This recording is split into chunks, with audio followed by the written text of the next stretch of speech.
Nova pesquisa BTG Pactual. Lula oscila 1 ponto para cima e Bolsonaro fica estável. Ciro Gomes faz pronunciamento à nação, reafirma a candidatura e prega contra o voto útil. Observador eleitoral da Organização dos Estados Americanos chega ao Brasil e se reúne com o presidente da República. E aluna cadeirante morre após ser baleada em ataque à escola no oeste da Bahia. O RB Notícias da Rede Brasil está começando.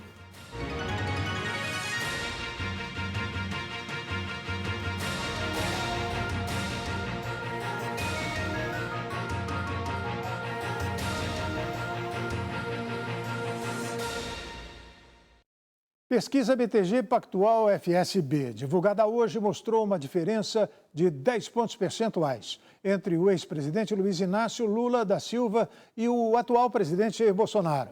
Acompanhe os números desse levantamento a seguir. Segundo a nova pesquisa para as eleições presidenciais, Lula, do PT, aparece com 45% das intenções de voto no primeiro turno, seguido pelo candidato à reeleição Jair Bolsonaro, do PL, com 35%.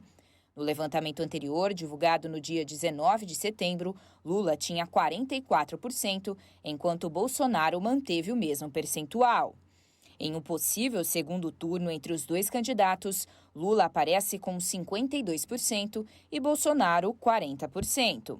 Na disputa do primeiro turno, Ciro Gomes, do PDT, tem 7% e Simone Tebet, do MDB, 4%.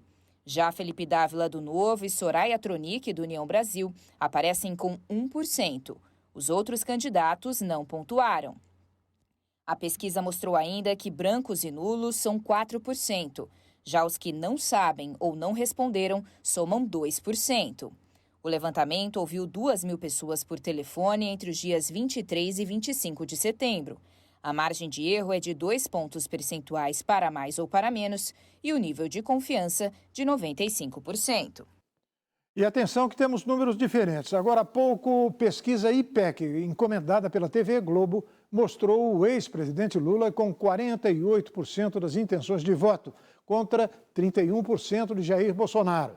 Ciro Gomes vem em terceiro com 6%, seguido por Simone Tebet com 5%. Soraya Tronic e Felipe Dávila aparecem empatados com 1%. Os demais candidatos não pontuaram. O candidato e presidente Jair Bolsonaro fez uma live nas redes sociais e, sem identificar o local onde estava, pediu votos para candidatos de sua coligação e criticou seu oponente na corrida eleitoral, o ex-presidente Luiz Inácio Lula da Silva.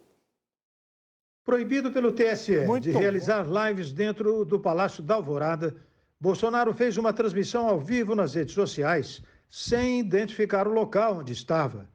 Em tom irônico, o candidato pelo PL criticou a decisão do TSE e debochou da situação. Será que o TSE sabe onde é que eu estou fazendo essa live? Escondido, né? Como se fosse aqui um cara nas trevas. Será que ele está no Alvorada? Né? Descumprindo hoje no TSE? O TSE, meu Deus, que preocupação o TSE. A preocupação com transparência vocês não têm. A preocupação com transparência eleitoral vocês não têm. Zero. No último sábado, o ministro do TSE, Benedito Gonçalves, atendeu um pedido do PDT de Ciro Gomes e determinou que Bolsonaro parasse de realizar as transmissões ao vivo pedindo voto em prédios públicos. O ministro determinou uma multa de R$20 mil em caso de descumprimento da ordem. Durante a live, o chefe do executivo ainda pediu votos para candidatos de sua coligação e, ao falar sobre assuntos internacionais, criticou o presidente da Colômbia por ter feito uma comparação da cocaína com o petróleo. Em discurso na ONU, o atual presidente da Colômbia, Gustavo Petro, propôs uma reflexão sobre o tema. Ele diz que a guerra às drogas é, na verdade, uma guerra floresta amazônica e questionou o que é mais venenoso, cocaína ou petróleo. Quando eu deixei a tribuna da ONU, ocupou, alguns minutos depois, o atual novo presidente Gustavo Petro, né, lá da Colômbia. E ele ocupou a tribuna e defendeu o quê? legalização da cocaína. Ainda citou o que causa mais mal à sociedade, né? O petróleo ou a cocaína. Bolsonaro também citou que Petro é amigo particular de Lula. Temos que lembrar que esse cidadão aqui, né, é amigo particular de Lula e 10 dias antes, aproximadamente, das eleições, que ocorreu há pouco tempo atrás, esse ano, Lula pediu voto para esse cara aqui lá na Colômbia. Assim como Lula, lá na Nicarágua, é amigo do Ortega, o ditador de plantão lá. E Ciro Gomes lançou nesta manhã um manifesto à nação reforçando sua candidatura à presidência. Foi uma resposta ofensiva que aliados de Lula têm feito pelo voto útil. O candidato à presidência da República, Ciro Gomes, do PDT, fez um pronunciamento nesta segunda-feira e reforçou que seguirá com a sua candidatura ao Palácio do Planalto. Em manifesto à nação, lido a jornalistas, Ciro reforçou sua candidatura em resposta à ofensiva que aliados de Luiz Inácio Lula da Silva, do PT, têm feito sobre eleitores do pedetista pelo chamado voto útil, que resolveria as eleições já no dia 2 de outubro. Minha candidatura está de pé para defender o Brasil em qualquer circunstância. E meu nome continua posto como firme e legítima opção para livrar o nosso país de um presente covarde e de um futuro amedrontador. O pedetista deu uma resposta a correligionários que ainda defendem que ele abra mão de sua candidatura em prol de um apoio a Lula. Ciro tem resistido à pressão interna. Durante seu pronunciamento, o ex-ministro chamou a estratégia de estelionato eleitoral e afirmou que o Brasil está à eminência da maior fraude eleitoral de sua história. Por isso tudo, o Brasil está na iminência de sofrer a maior fraude eleitoral da nossa história. Não a mentirosa fraude das urnas eletrônicas inventada por Bolsonaro, mas a fraude do estelionato eleitoral que sofrerão as vítimas que apertarem nas urnas invioláveis o 13 ou o 22. As urnas são de fato invioláveis, mas a legítima vontade popular está sendo tremendamente violada. Na sequência, criticou Lula e Bolsonaro.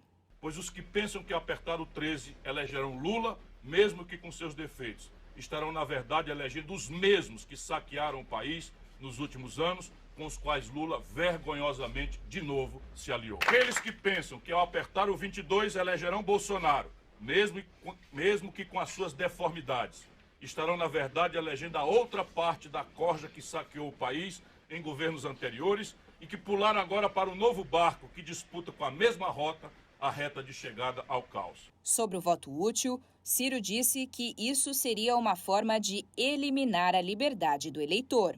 Com essa pregação, querem eliminar a liberdade das pessoas de votarem. No regime de 2 turnos, primeiro no candidato que mais representa seus valores. E, se for o caso, de optarem depois por aqueles que mais se aproximem de suas ideias. Querem privá-las do direito de expressar seus sonhos e de testar a força das suas posições, enriquecendo o debate e fortalecendo a pluralidade de ideias.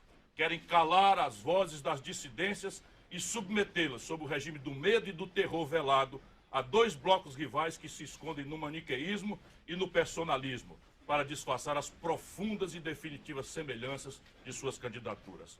Por mais jogo sujo que pratiquem, eles não me intimidarão.